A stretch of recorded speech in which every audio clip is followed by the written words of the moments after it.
Halo, Assalamualaikum warahmatullahi wabarakatuh. Di sini kami dari kelompok 6 akan menjelaskan diagram alir dan peta aliran proses. Nama saya Cika Febri Islami dari NIM 22011. Perkenalkan, nama saya Jibril Valentino dari NIM 23063. Perkenalkan, nama saya Aisyah Putri Artiani dari NIM 2306. Nama saya Rida Niradita dari NIM 23069.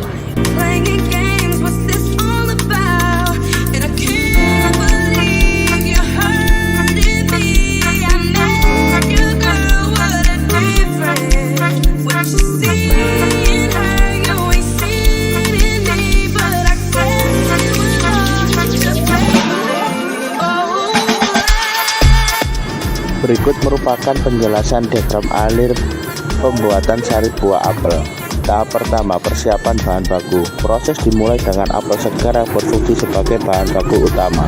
Tahap 2, sortasi dan pencucian. Apel segar kemudian melalui tahap sortasi dan pencucian. Pada tahap ini, apel yang tidak layak seperti rusak, busuk, dan sebagainya dipisahkan. Apel yang lolos sortasi dicuci bersih untuk menghilangkan kotoran, debu, dan residu pestisida yang mungkin menempel. Tahap 3, penggilingan dan penghalusan. Apel yang sudah bersih selanjutnya masuk ke proses penggilingan dan penghalusan. Tujuannya adalah untuk menghancurkan buah apel menjadi bubur atau massa yang lebih halus, sehingga memudahkan ekstraksi sarinya. Tahap 4, penyaringan sari. Setelah dihancurkan, bubur apel kemudian menjalani penyaringan sari. Proses ini bertujuan untuk memisahkan sari atau cairan apel dari ampas atau padatan buah. Hasil dari proses ini adalah saripati apel yang masih mentah. Tahap 5, perebusan. Sari apel yang sudah disaring kemudian direbus. Perebusan ini berfungsi untuk mensterilkan sari apel, membunuh bakteri atau mikroorganisme yang ada, serta membantu memperpanjang masa simpan produk. Tahap 6, pengemasan. Sari apel yang sudah direbus dan siap dikonsumsi lalu masuk ke tahap pengemasan. Pada tahap ini, sari apel dimasukkan ke dalam wadah atau kemasan yang steril. Tahap 7, produk akhir. Setelah dikemas, produk akhir yang dihasilkan adalah sari apel yang siap dipasarkan atau dikonsumsi.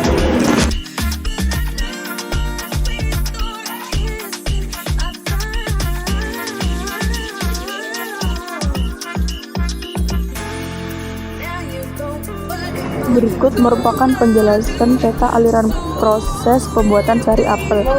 Proses ini terdiri dari 9 operasi, 2 pemeriksaan, 7 transportasi, 1 menunggu, dan 2 penyimpanan. Total waktu yang dibutuhkan adalah 6.250 menit untuk operasi, 80 menit untuk pemeriksaan, 90 menit untuk transportasi, dan 30 menit untuk menunggu. Jarak total yang ditempuh dalam proses ini adalah 60. Selanjutnya, proses dimulai dengan membawa bahan apel dari penyimpanan sejauh 8 meter yang memakan waktu 12 menit. Kemudian, apel disortasi, dicuci, dan diperas untuk diambil sarinya. Sari apel dirancang agar endapannya terpisah sebelum diambil dan diendapkan lagi dengan bahan tambahan. Selanjutnya, sari dan ampas dipisahkan, diikuti dengan proses menunggu formulasi dan penambahan formula. Setelah itu dilakukan pemeriksaan formula yang memakan waktu cukup lama, yaitu 5.320 menit. Tahap akhir meliputi memanaskan sari hingga mendidih, mendinginkan, dan mengemasnya dalam penyimpanan.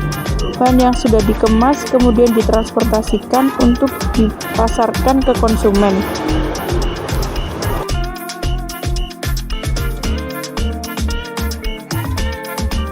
Simbol pertama yaitu lingkaran.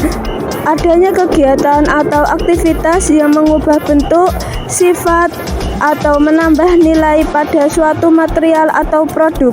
Simbol yang kedua, persegi panjang. Adanya aktivitas pemeriksaan atau pengendalian kualitas. Simbol ketiga, panah ke kanan. Perpindahan material, produk, atau orang dari suatu tempat ke tempat lain. Simbol keempat, setengah lingkaran, menunjukkan keadaan menggunakan atau penundaan proses. Simbol kelima, segitiga terbalik, aktivitas penyimpanan bahan atau produk di gudang atau tempat tertentu. Baik, di sini saya akan menjelaskan tentang peta diagram aliran. tentang simbol dalam diagram. Yang pertama yaitu ada simbol oval elips yang menandakan proses atau aktivitas. Contohnya penggilingan dan penghalusan, penyaringan sari pati apel, dan perebusan sari apel. Yang kedua itu ada simbol persegi panjang yang menandakan kegiatan atau operasi utama. Contohnya sortasi dan pencucian kemasan. Yang ketiga yaitu ada simbol panah yang menandakan alur atau arah proses dari satu tahap ke tahap berikutnya. Yang keempat ada simbol jajar genjang parallelogram yang menandakan input atau output, masukan atau keluaran. Yang contohnya apel segar, bahan baku sebagai input dan produk jadi sari apel sebagai output. Yang kelima, simbol segitiga terbalik, storage atau penyimpanan, yang menandakan produk akhir atau penyimpanan. Yang contohnya produk jadi sari apel.